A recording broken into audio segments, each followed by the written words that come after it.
विशाली जी सहारनपुर से। राधे राधे महाराज जी।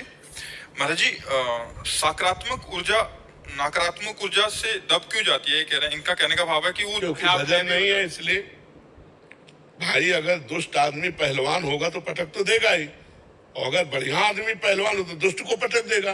तो दो प्रकार की बुद्धि है हमारे अंदर, एक है कुमति, एक है सुमति। सुमति बनती है भजन से, अध्यात्म से, शास्त्र श्रवण से, धर्म से चलने से। वो चल नहीं रहे तो कुमति जो है वो तो बलवान पटकी देगी। नकारात्मक सोच कुमति है, सकारात्मक सोच सुमति है। तो जिसको घी पिलाओगे वही पटकेगा। मान लो दो पट्टे हो, एक दुष्ट हो एक सही हो, तो घी जिसको पिलाओगे वही पटकेगा, और जो कमजोर पड़ जाएगा तो पटक में आ ही जाएगा। तो हमने घी पिलाया कुमति को, जो जो कुमति ने कहा वो हम करते गए, तो उसकी नकारात्मक सोच पक्की हो गई और सुमति कमजोर हो गई, तो उसने पटक दिया। नकारात्मक सोच विजय को तो प्राप्त होगी, क्योंकि हमने सपोर्ट किया है, किसी और के द्वारा सपोर्ट नहीं है। दोनों बात बराबर करके भगवान ने तुम्हें दे दी।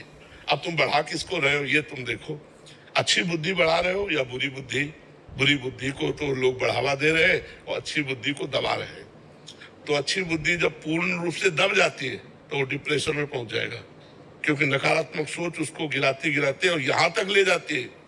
वही लिखा कि ऐसे भी हो जाता है कि मानव देह त्याग करने के बारे में सोच ले। हाँ देखो, बताया ना आपको, वो लिखा वहां है, माँ आपको इसलिए बता रहे कि उसका परिणाम ये है।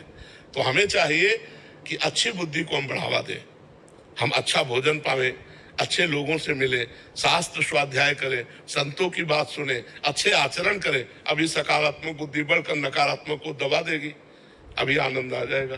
देखो कितना भी कष्ट हो, अगर सकारात्मक सोच है तो आप कष्ट को झेल जाएंगे, और कितना भी सुखी हो सब बढ़िया है, लेकिन नकारात्मक सोच है तो आप डूबोगे, आप दुखी होगे। ये बात